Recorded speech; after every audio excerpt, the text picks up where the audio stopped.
And we welcome you to the SummerSlam preview edition of This is Wrestling. Lever Stage. Hornsey, Zach McGibbon with you. It is August as we sit here on a Friday morning.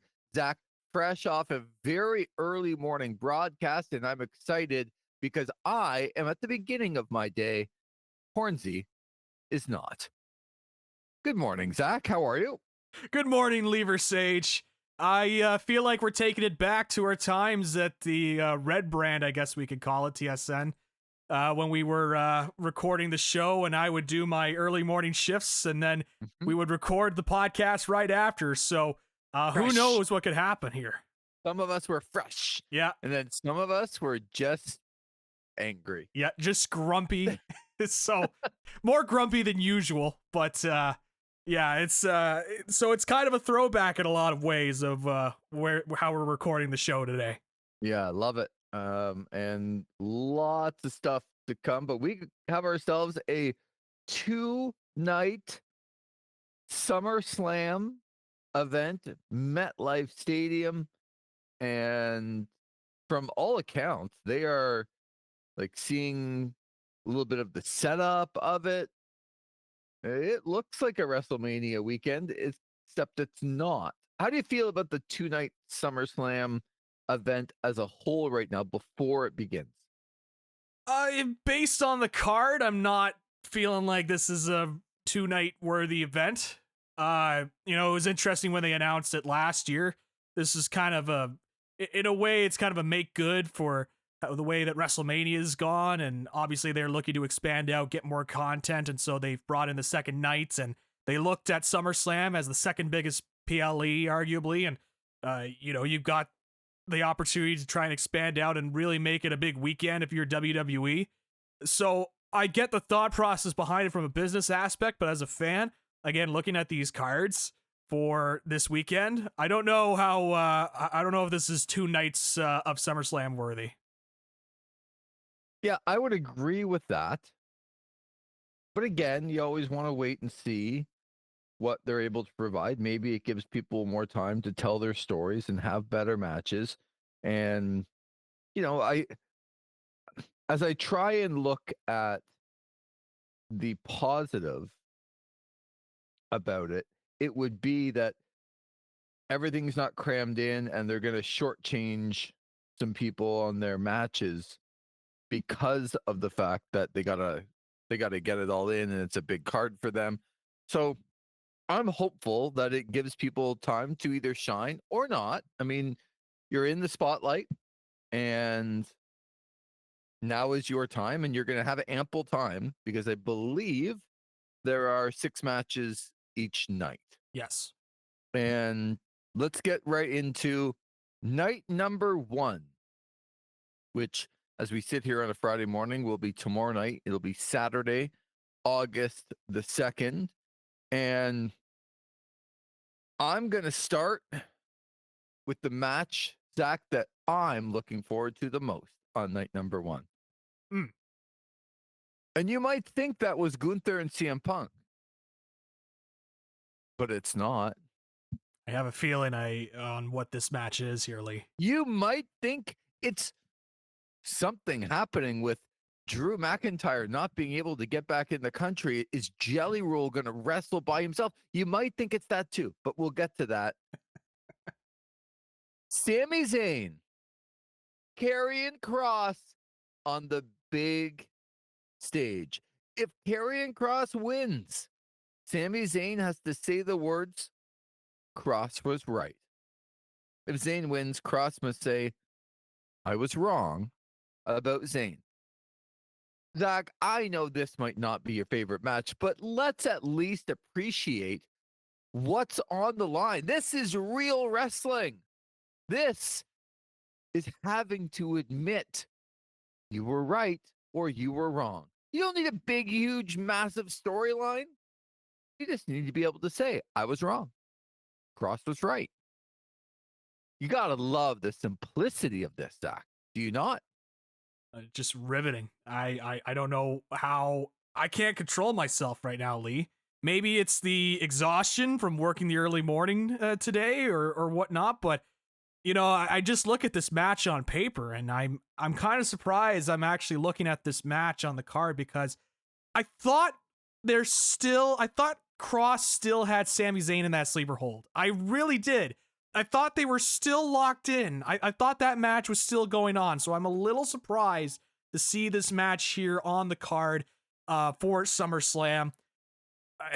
Look, you need to have the match that kind of, you know, puts a pause to things, let people get out of the stand so that they can, you know, go to the bathroom or get some chips or a hot dog or whatever, get themselves strapped in for the rest of the nights on SummerSlam. So I get it. Look, you got to book it for those fans that are looking to try and get to the concessions. So I'm sure that there's a lot. I mean, the stakes are high in this, Lee, super high. I mean, will Cross say he was right or will he say he was wrong? It's like a weird booty man. What was Ed Leslie's gimmick? The Disciple. What was one of the 17 gimmicks he had where he was saying yes Zodiac. or no? Zodiac. Yeah. That's the one I'm looking for. It's kind of like that, but in a stipulation form. So I'm excited. Get fired up. I can't wait for this sleeper hold. I'm really going to connect with Karrion Kross on a human level once he gets that sleeper hold locked in, when he's flat on his back and they're stuck in that sleeper hold for the next, I don't know, 5-10 minutes. So I'm excited and can't wait. Get fired up. This is night 1 of SummerSlam, baby. 60,000 people will watch this match. Get excited. Okay, so that was a lot of sarcasm, which I expected this morning. Yeah. However, I would like you to try to focus in on 30 seconds of non-sarcasm. Okay. To tell me what you actually think the motivation is. Whether you like it or not, we understand you don't like it. I don't mind it, but I like Cross and I like Zayn. We get that you don't like it. Yep. I'm just looking for a big picture. Where do you actually think that this is going? I think this is testing out to see if they want to move forward with Karrion Kross because he has this fanfare, I guess. I'm trying my best not to be sarcastic. I really am. I know. I'm really trying. I prefaced this though. 30 seconds. Zach. I know you did, and I'm really trying. Professional broadcaster. Yes, I know. I just did like a professional newscast and a professional talk show. I'm trying to maintain it. I'll go back and listen to see if that's but look, I think they're testing the waters to see if there is a legitimate push here to work with for Karrion Kross and that's why they're putting it at this stage at SummerSlam. This is a big spot for Karrion Kross. Again, I said this about the last pay-per-view where he was also in a big spot, but this is arguably a bigger spot for him. Depending on how you think of the contract situation, if he has signed or if he hasn't signed, this is an opportunity for WWE to kind of really look and see if they have something there to work with. That's something that they can push down the line. And this gives Sami Zayn something to do as well to get him on the card and continue this feud. So that's how I kind of view this is how can Karrion Kross deliver? How can he fare in a spot like this? Okay, I'm looking at it from the angle point of view on where they're trying to get to. And the best thing that I can come up with is that Karrion Kross will win this match. And Sami Zayn will have to say that Kross was right. But what does that mean? Like, what happens after that? I think I got an idea. At least it's the best conclusion I can come up with. Do you think Sami Zayn is going to be involved in the next year? Like, how do you see him being involved? I see him being involved at a much higher level than he is now. Yes, I can agree with that for sure. Okay. How does that happen? He has to involve himself with top people, right? Mm-hmm. Like, he's not going to get to being majorly involved if he's not involved with top people. And as much as I like Karrion Kross, he's not a top guy. So now I ask you, we've seen Kevin and Sami over and over and over again. So if Sami's going to be involved with top people, who do you think that is? My guess? The Bloodline. And my guess is that when Sammy loses this match and has to say Cross was right, he's going to have to go do something about it. And doing something about it, to me, would mean probably going in there and doing something bad to Jay, Jimmy, Jacob, Roman, somebody. And where could he kind of involve himself and do that? That would be, as I transition here a little bit, we can continue that thought if we want to, but I'll transition into Roman Reigns, Jey Uso against Braun Breaker and Bronson Reed, and say that, does Sami Zayn involve himself in that match? Does he try and come out and save those guys, and people think he's getting Usi and ends up punching Jay, punching Roman, beating them up? Who does he do it with? Does he do it with Karrion Kross? I don't think he's going to be a Paul Heyman guy. I don't think he's going to be a part of that group. So is there somebody else that can come in? Do you think Karrion Kross is working for somebody? I the thought of Karrion Kross being involved with the bloodline irks me, but so I'm going to say no. I could buy into the Sami Zayn stuff though, in terms of him getting involved and taking out Roman and Jay after losing, because I agree with you, by the way, that Karrion Kross is going to win reluctantly, but I think Karrion Kross is going to win. No need to say reluctantly. I just wanted emphasized, just wanted on record. But in the case of Sami Zayn, I could see that as a launching point into getting himself back in the Bloodline feud, because when you really think about it, when it comes to the Bloodline, he really is somebody that's central to that story and makes it interesting whenever he's involved. And right. I think WWE knows that too. So I could see that as a jumping point for sure. Yeah, if he's going to be involved in a top storyline, I just don't see how it's with anybody else other than the Bloodline. Yeah.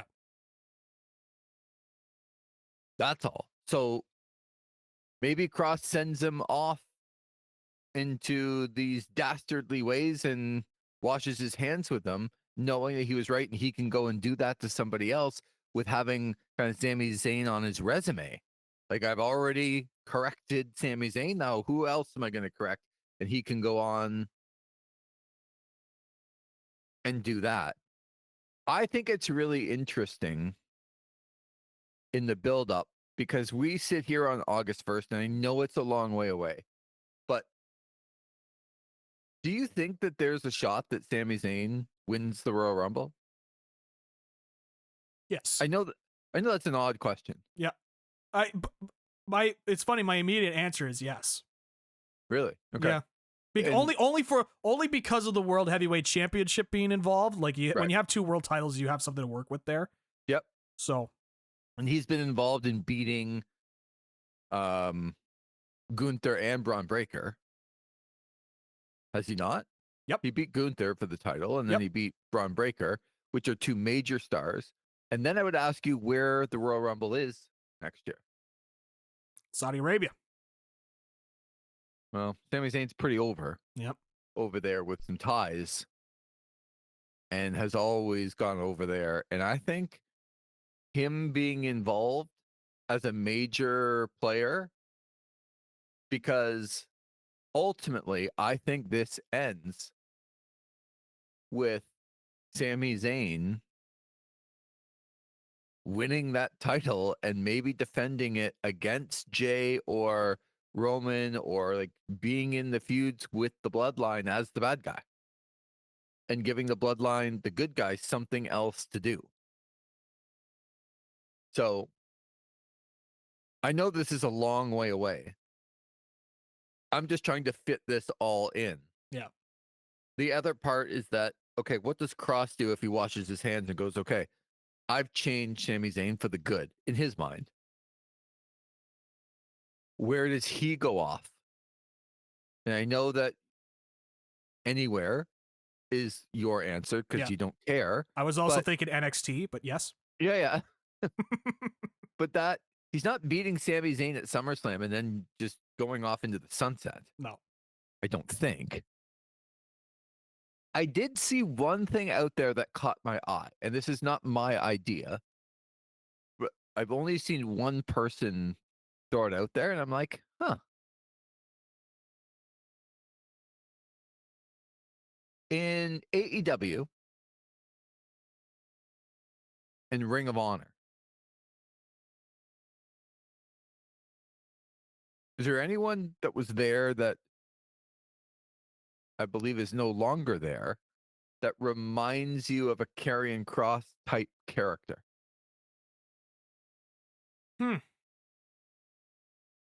I would Not a argue. name off the top of my head. Okay, so I'll be more specific. And Yeah. Ricochet now associates himself with the Gates of Agony. Yep. Gates of Agony used to be with who? Ryan Cage. Lance Did they Archer. not? Did they not work with the Righteous? And the Righteous, yep. Where's the Righteous right now? Seem to be off doing their own thing, just off TV. Could you see them as somebody that Karrion Kross is working for or with? So you're kind of insinuating maybe the Righteous teams with Karrion Kross? Yes. And a group is formed to change other people, like Karrion Kross has now changed Sami Zayn. Okay, just food for thought. I guess I'm trying to figure out a lot in this match, and we need to move on. Yeah.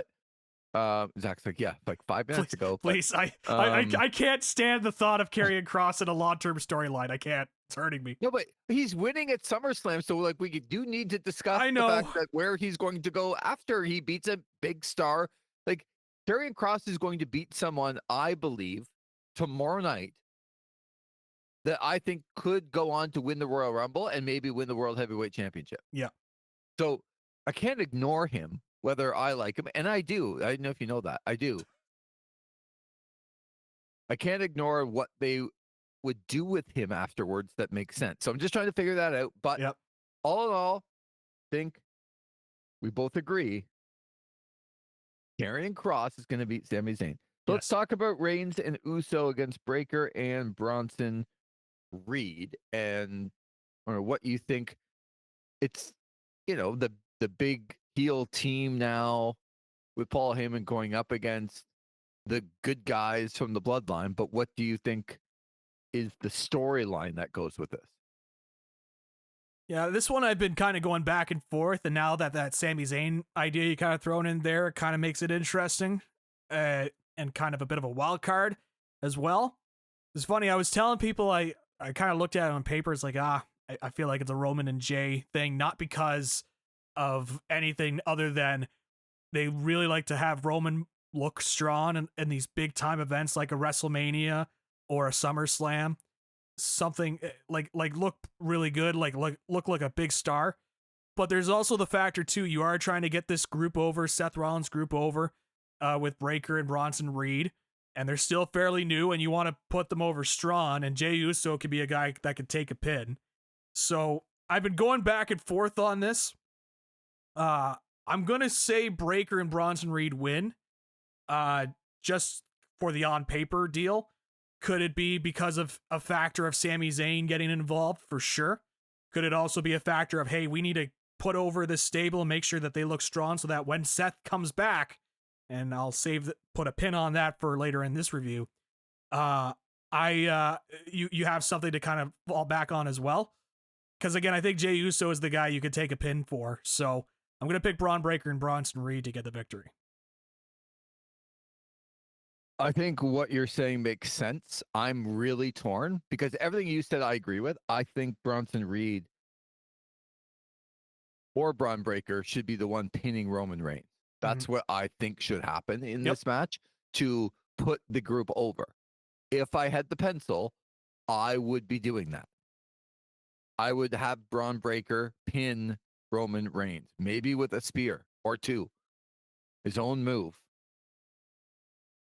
But is that the way they're going to go at a big show? And so sometimes they just decide to send the crowd home happy. Yeah. Um, Is this the main event, by the way? Do you think this is the main event? No. No? I think it has a chance to be the main event, to be quite honest. Yeah, I do too. I just don't think. I still think Gunther and CM Punk will main event. Yep. But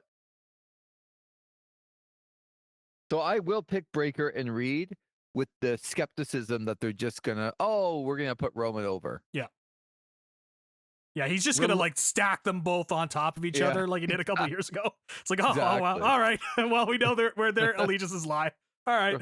So reluctantly, I will pick the heels Reluctantly as well. Yeah. A lot of reluctancy in this review. Well, you can't spell reluctantly without Lee. The Judgment Day. Roxanne Perez, Raquel Rodriguez against my new favorite team of Charlotte Flair and Alexa Bliss.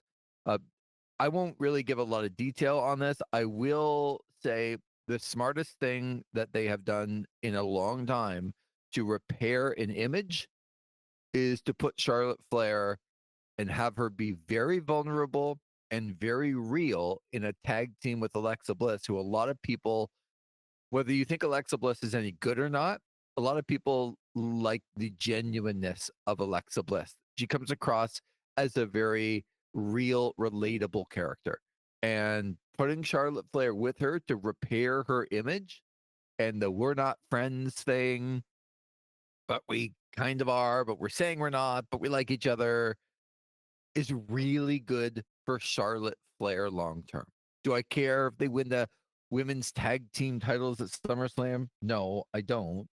But I still think this is the best thing for Charlotte Flair, who is the focus of this match and should be the WWE's focus to repair what has happened to her in the last, like, crazy comes back, wins the Rumble.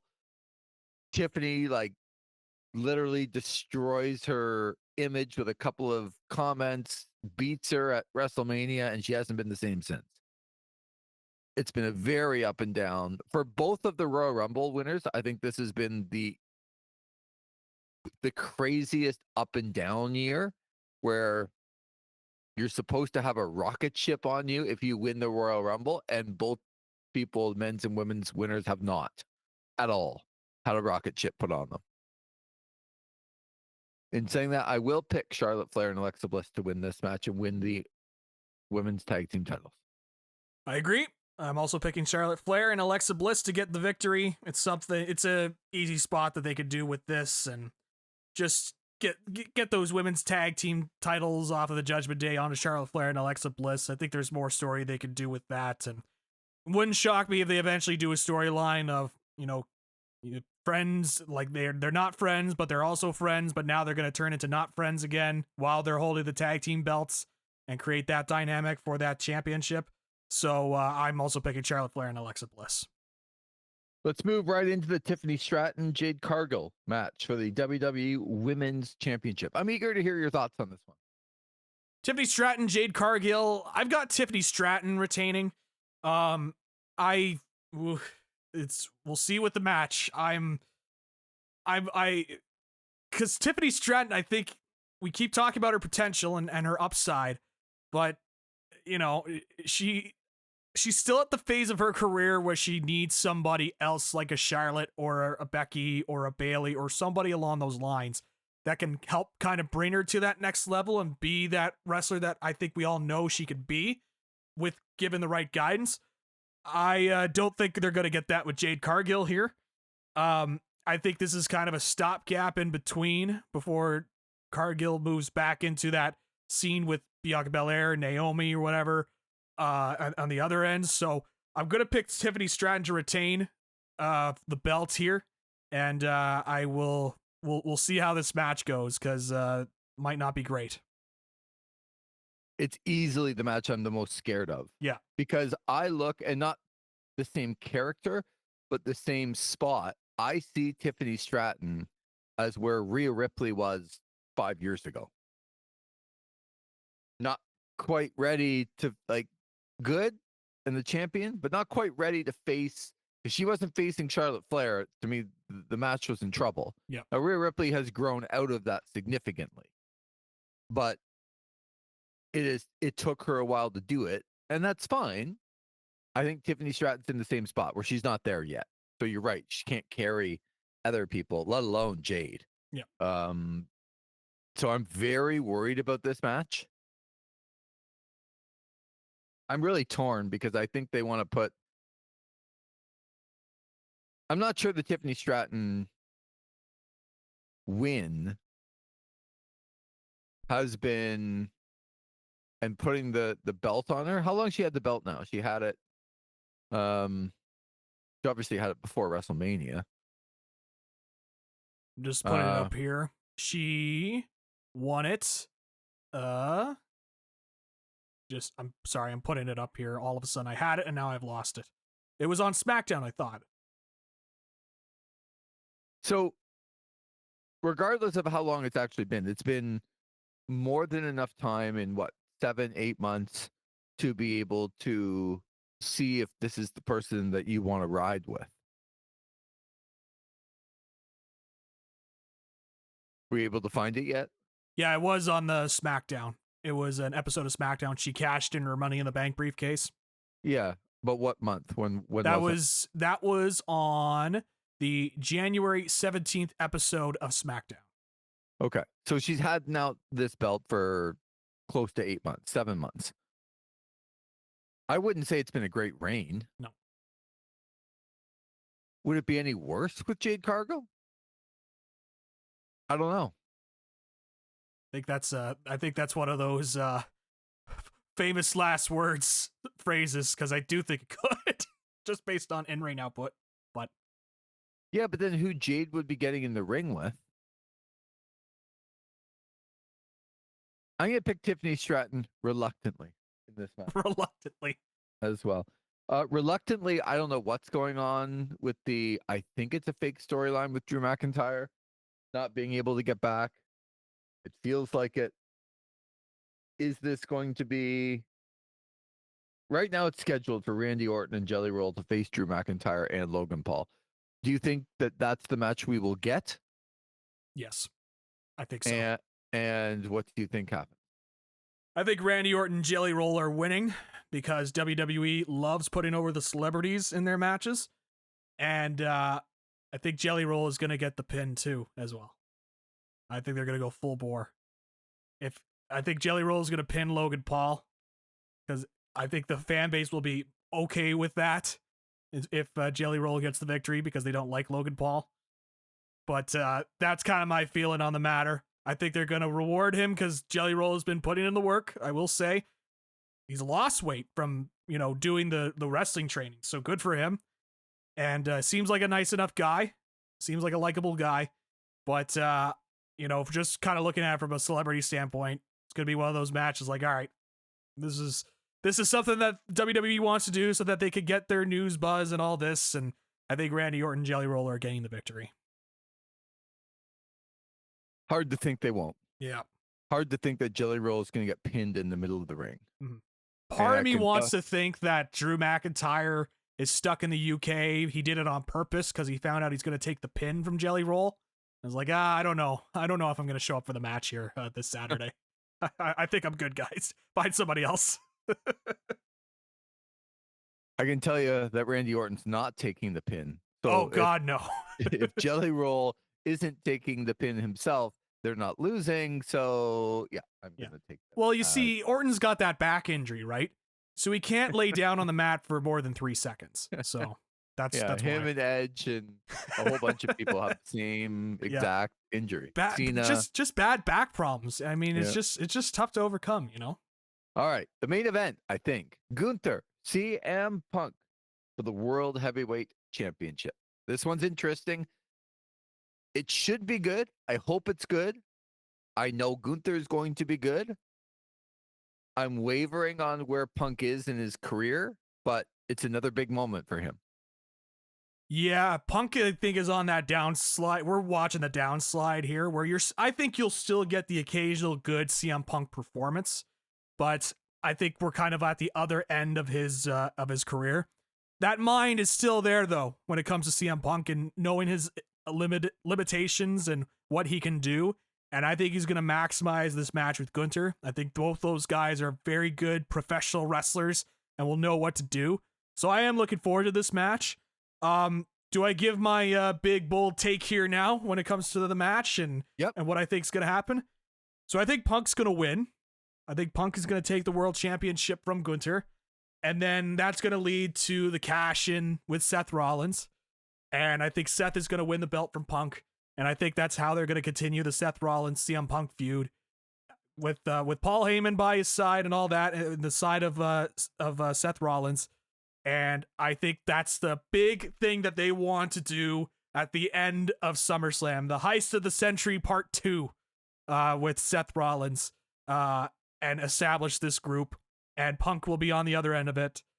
So that is my big bold take, is that I do think, I mentioned a couple of weeks ago, I do think the injury with Rollins is a work. And I think they are setting up for this big reveal at this show so that they could do the Heist of the Century Part 2 and end off night 1 with Seth Rollins as the World Heavyweight Champion.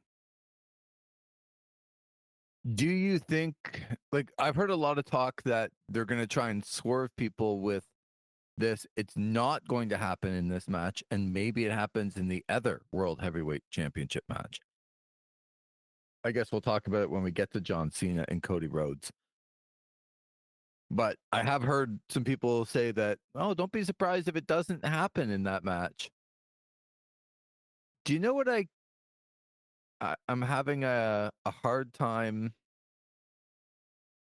getting over here? So remind me, who was it?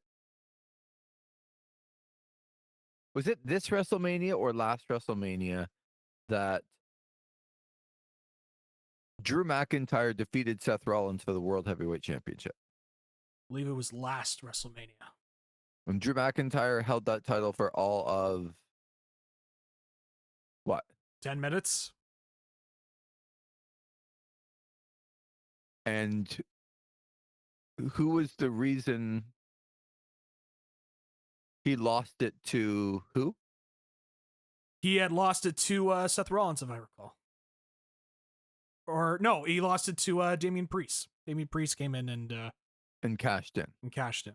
Because CM Punk was there to cost him. Correct.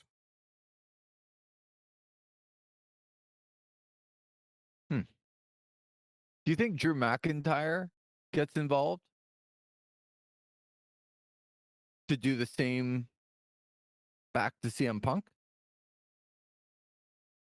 Where Seth Rollins then comes in and cashes in, gets his retribution. That's an interesting idea. I'm not 100% sold it will happen. I'm not 100% sold. Every time, but I get the idea. For 2 years, I've asked you, what do you think they're going to do with Drew McIntyre? And it ends up being nothing. Nothing. How long can they go without involving him in a big time storyline again?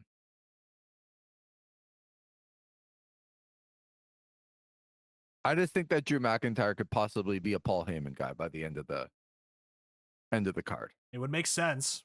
They could definitely make a way to have that work. If you had 4 guys, because that team is a pretty cool team. But if Seth Rollins is actually injured, which I think he is, I think it's a work, but it's not a work. It's Seth Rollins is injured, just not as badly. I don't think he's going to be 100% if he comes back this weekend. Because I think he is somewhat legitimately injured, just not out 6 to 9 months and is able to come back and do some things. But that group is strong, but I don't look at that group as like really strong. There's just something that Braun Breaker and Bronson Reed aren't at the level yet, and maybe they'll get there. But if I told you the group was Seth Rollins, Bronson Reed, Braun Breaker, and Drew McIntyre, Now it's like, that's a really, really formidable group.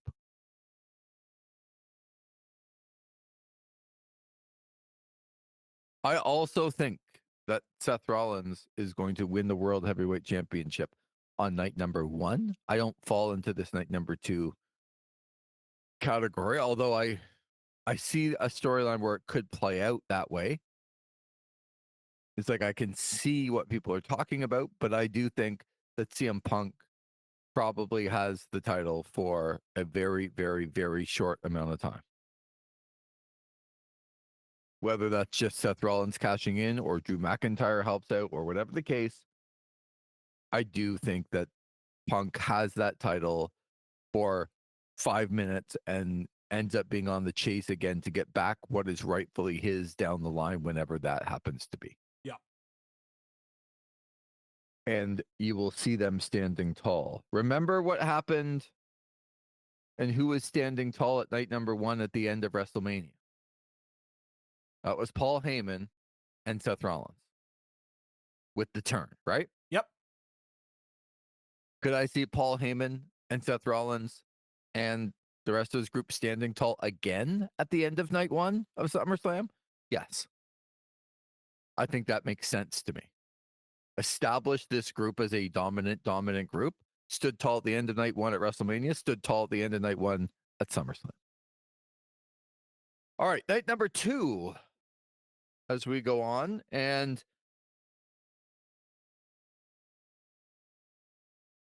okay, let's talk about the ladder, 6-pack tables, ladders, and chairs for the WWE Tag Team Championship. We got the Wyatt Six. We have Andrade and Rey Fenix. We have DIY. We have Fraxium. We have the Motor City Machine Guns, and we have the Street Profits. What do we think here? I think we're having a ladder match on SummerSlam. Get excited. Love me a ladder match, as you know. Not only are we getting a ladder match, we're getting tables and chairs as well. 6-pack ladder match. I know that they had the ladder match on SmackDown, and there was a lot of people that were really big fans of that match. And so they're happy to see this kind of match being brought over onto the SummerSlam card. I think these guys will put in a lot of big spots. There'll be a lot of spots, all right. There's a part of me that's thinking Wyatt Six retains. That's kind of the feeling I'm getting, so I'm going to stick with that. Again, reluctantly. But, which is the theme of this episode. But I'm going to pick the Wyatt Six to retain their tag team titles. But I think this is kind of meant to be this sort of show stealer type where you have all of these teams being involved and they want the chaos. They want people talking about it at the end. So that is how I'm kind of viewing this match. Wyatt Six retain. You've lost an opportunity if you don't title this SummerSlam preview done reluctantly. Emphasize the Lee, of course. Right. Yeah. I was also thinking a reluctant SummerSlam preview. No? Lee's got to be in there somehow. All right. Reluctantly, here is your SummerSlam preview. Here we go. That's the title. All right. Reluctantly, here's your SummerSlam preview. Speaking about being reluctant on somebody, my man, Dom. Ugh. Dominic Mysterio, who might just win himself a AAA championship coming up soon, is going to defend against AJ Styles for the Intercontinental Championship. And by hook or by crook, my man Dom is going to win this match, Zach. And it's going to be good. At the end of it, you're going to say, that was a pretty good match. That's my prediction. Oh, I'll take you at your word. I'm going to try. I'll try. Dominic Mysterio retaining. Yes, he's not losing, No, especially if they're thinking about putting that AAA championship on. Yeah. Ugh. This is what we're doing with AJ Styles. Dom with the belts. Oh God, I hate it already. It's going to be the Mercedes Moné of the WWE, except it's Dominic Mysterio. Ugh. I'm just saying Dominic Mysterio retains and moving on. Ugh. Ultimo Dragon, Mercedes Moné, Dominic Mysterio. It would not hurt AJ Styles one bit to lose this match, and It you won't. know that. I know all this. I don't like it. Oh, it's the greatest. Dominic Mysterio retains. Let's please move on before the thought of Dominic Mysterio having this Ultimo Dragon type run messes with my mind. I think we've seen this match before. I thought we had, but I guess we hadn't. The no DQ, no count out last chance match for the Women's Intercontinental Championship. If Becky Lynch wins, Lyra Valkyria? Yes. There you go. Valkyria can no longer challenge for this title as long as Becky Lynch is the champion. Yes. We did have this match, but the stipulation was reversed. Right.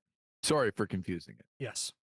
I'm trying to maintain the sanctity of this SummerSlam card and this review by pointing that out.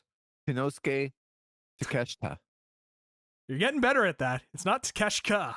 You got the K out of it. You just interrupted. Kinosuke Takeshita. Yeah, no, I'm putting you over. Yeah, I'm putting you over. He's not involved in any of what we're talking about, but no. I wanted to get his name out. Yeah, perfect. You're getting better at it each and every time. How long was Takeshita on TV? 2 years? Only took 2 years to finally figure it out, but we got there in the end. I'll say it. No, if we haven't got there, I'll say Takeshita again. Yeah, it'll slip out at one point. I know it will. Okay, Becky Lynch, Lyra. Lyra's winning. Yeah, I'm also picking Lyra to win. There's no chance that Becky just beats her and then they go on TV burying that Lyra can never have a chance to have this again. To do that to a young star would actually be stupid to me. Yeah. I don't get the sense Becky wants to do that either. So yeah. I'm picking Lyra. My question to you here, Lee, I think it's a question on all of our minds. Yes. Who does the woo better? Ric Flair or Lyra Valkyria? Stop it. It's not the latter. Oh, okay. Marking that one down. All right, what about Sting? Does he do it better than Sting? I will take Flair from like 88 as opposed to 2025. But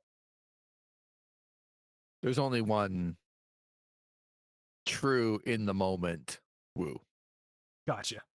Not the woo where it sounds like a bird, like because Lyra Valkyria is doing a bird gimmick.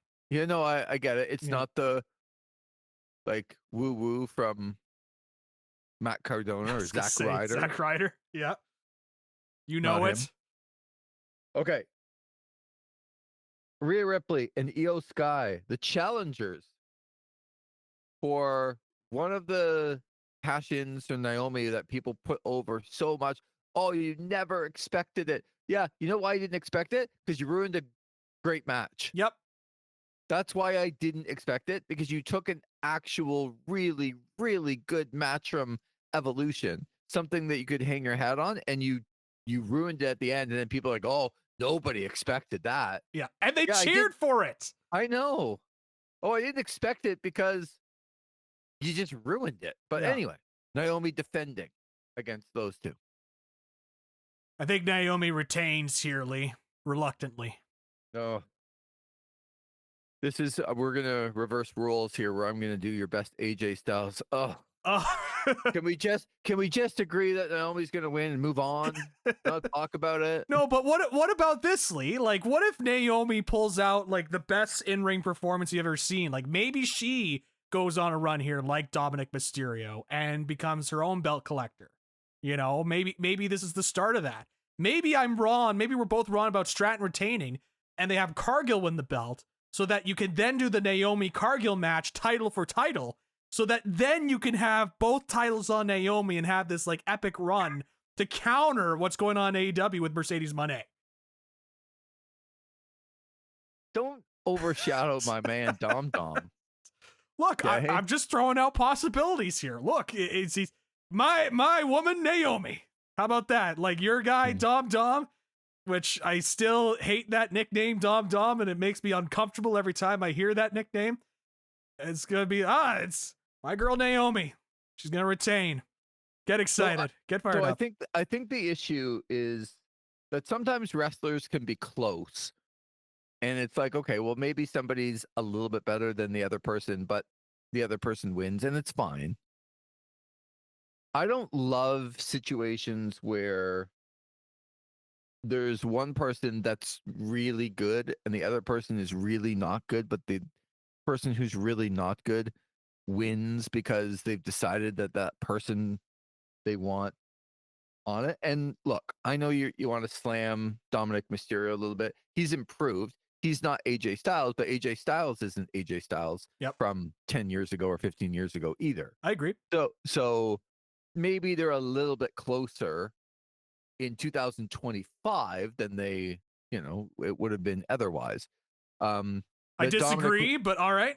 Dominic will win where he's not the best wrestler, but it's not the gap that I think exists in this match. Fair enough.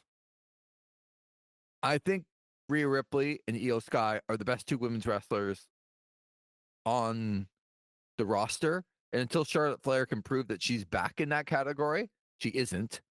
And I'd put those two. I mean, we showed it at Evolution how great it was.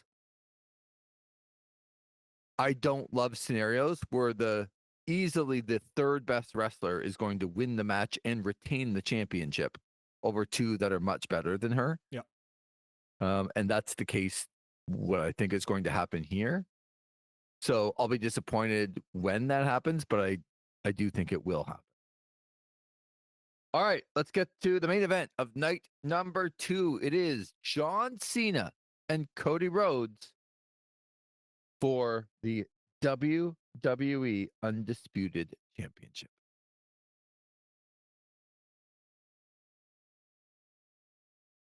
I'm eager to hear, Zach. I am going to say that Cody Rhodes wins the belt from John Cena because of Cena's dates are coming a little bit more down. Not as many dates as you would think left for John Cena. After SummerSlam, it will be 12. Yes.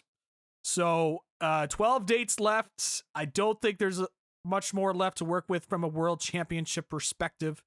And I think it just makes sense here to have Cody Rhodes get the victory and get the win over John Cena. I think it would look bad if he takes another loss, because at least with the first loss, you can put some other elements of the interference with Travis Scott, whatnot. But I think it's just going to look bad if Cody takes another loss here. And I think they know what they got in Cody. At least I hope they do. When would Paul Levesque let me down? But in the case of Cody Rhodes, I'm going to pick him to win this street fight. I think there's a reason that it's a street fight gimmick, in the sense that it's a struggle and a pain to watch John Cena wrestle a regular match. In a street fight, you can get away with a little bit more. So I will pick Cody Rhodes to get the victory over John Cena. It kickstarts the babyface run, because I think Cena will shake hands with Cody at the end, and it'll get people talking. Oh, is he starting to go back into the babyface role? And get that storyline going. And I think you get the belt back on Cody. Makes sense in my mind. I'm picking him to get the victory. Do we see The Rock? I do not think so. Okay. Do we need to see The Rock? I would personally like to see The Rock. Should we, though? Like, does it make sense in the storyline to see him? Yes. I would agree. Whether we will or not, I guess, is left up to what you want to believe. But I think we are on the verge of a Cody heel turn. I just don't know whether that happens at SummerSlam to really kind of put over the John Cena face turn quickly. My gut says no, and that Cody is going to win with the fanfare and John Cena putting him over and sort of going back to the babyface without Cody turning heel. That's what my gut says. But I also think if you need to fast track John Cena turning babyface and you're planning to turn Cody anyway, do it now so you can have that like great divide between what people think of Cena and what people think of Cody Rhodes. And then you can have so The Rock, I mean, it wouldn't make sense from a storyline perspective, but you could tell people that this was Cody's plan all along, that he said yes to the soul, and that's why he lost, because he was told to, and this was kind of the big plan to get it back and make sure that John Cena's retirement run ended poorly. From a storyline perspective, I get if they told people that, it would make sense to me, even though I didn't like it. So my big decision here is not that Cody Rhodes is going to win back the championship, because I think he is. I'd be stunned if he didn't. But it's whether he turns heel on Sunday night or not. So you don't think so? I don't know. Reluctantly, I will agree with you. And I think they wait for it. I think he is turning heel. That I agree with. I just don't think it's going to be here. Yeah. Yeah. I think they might wait for. I think it's really interesting this week to hear Cody Rhodes on all of these podcasts. And now he's talking about the beef with AEW a little bit more, and how he got let down by all of his friends and he wasn't appreciated. I think that's interesting timing to tell Bill Simmons that, just days before he goes into this match with John Cena, because he doesn't have to do that. He's done a lot of media lately, and I really get the sense that he's going to. I want to figure out how they're going to, but if you're going to do it the same, not the same way, but I mean, with Travis Scott would not be my option, but involving The Rock, having The Rock come out at the end, turn John Cena babyface for his last run, turn Cody Rhodes heel. So I'm going to say that Rhodes wins. I'm really thinking it's possible they could turn him heel on Sunday, but maybe they wait to get into what they would call sweeps into September for that to happen. But remember, there's really no bigger event to turn him heel than Sunday night until John Cena retires, right? Yep. Like, you can't turn him at Survivor Series. It's way too late. John Cena's last appearance is December 13th. So you can't do it at Survivor Series. And in between then, after SummerSlam, which is obviously very early in the August calendar this year, you can tell me that they have a Saturday night's main event, but their PLEs are not big shows. They're in Paris. Back here for what? Bad Blood. It's not like it's a big show. If you're going to turn him on a big show, this is the show to do it, because you're not going to have another opportunity to do it before John Cena's retirement at a big show. So that's what leads me to believe that it's possible on Sunday night. So I'll be looking for it. But I'll agree with you that I think that Rhodes wins. And the heel turn is on the cusp, but not quite yet. Yes, I agree. All right. So that's a look at the SummerSlam card. I do hope people enjoy it. I'll tell you that I am going to do everything in my power to stay off of social media and text and everything on night number 1 to be able to try to enjoy the event in one fell swoop for me, which means I might be able to, maybe fast forward Naomi's entrance or, some of the things that go on. But I'm hoping to enjoy it in one fell swoop on Sunday, and then catch up at the end, and then we'll have our show recapping it. Zach, There you go. That's gonna do it for our SummerSlam preview. Are you excited? Define excited.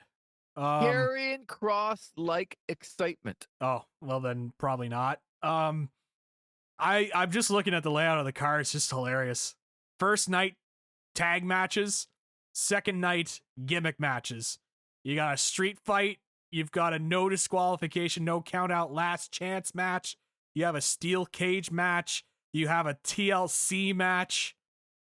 So, We didn't even, and I apologize. Oh my God, I forgot about, Zach didn't, Jacob and Solo. Oh, yes. So that is my fault. Let's quickly get to that one. I don't quite know why it's still cage. No escape, Lee. Yeah, until Gabe Kidd just hands something between the fences. Yep. No. Or throw something over the top of the cage. And That's okay. So what do you think happens in this match? This one I've kind of gone back and forth on, because I could see both ends if they wanted to continue the story with Solo Sikoa, but also because of the stipulation of it being a steel cage. Is, if you want a definitive win for Jacob Fatu, and you're going to get more out of Fatu, there's this idea that you would have Fatu win. But I'm going to go with Solo Sikoa. This is a pick I'm not 100% confident in, to be honest, but I think there's going to do more with the story with Jacob Fatu and just kind of keep him in this little bubble for the next little bit. So I'm going to pick Solo Sikoa to retain, but reluctantly. Huh. I am too, because I don't think you give it back to him right away, and I think Jacob Fatu is probably headed for a bigger spot than this after this. So, I don't think putting the U.S. belt back on him helps him, and I think it's fine on Solo for a while. So I'm also going to pick Solo, who might not get it done solo, even though the whole design is for somebody to get it done solo. Correct. We'll just call him Duo or Trio or Duo Sikoa. Yeah. It's a nice little cute nickname. Yes. I apologize. I forgot about that match. That's all good. Yeah. I didn't. I was looking through the stipulations. It's just like, man, oh, we couldn't have mixed these two. I guess one night we're gonna get the tag matches. The other is the gimmicks. So get excited, Lee. Get fired up. Well, I am going to try to enjoy myself here and look at things again. I'm just hoping it's going to be better than last year's SummerSlam for me. Like last year's SummerSlam was just like, I was ranting and losing my mind, and I think I gave it a 3. It was just, But more importantly to me, and I understand what you're saying, because last year's SummerSlam was not good. Yeah. But more importantly, the last time they did a 2-day affair, it wasn't very good at WrestleMania. In fact, it was quite bad. One of the worst WrestleManias of all time. And the fact that it was spread out over 2 days was even harder. So now you're doing another 2-day event just months after that. I hope they've learned their lesson from WrestleMania and attack this one a little bit differently. So that's my hope. But I will go into it with a fresh attitude. And my man, if Karrion Kross opens the show and wins, I'll just be pumped for the rest of the weekend. So might be different for me. We'll see. Yeah, might be. Yeah. I'll leave the door open. For Zach McGibbon, I'm Lee Versage. Thanks for listening to our SummerSlam preview here on This Is Wrestling.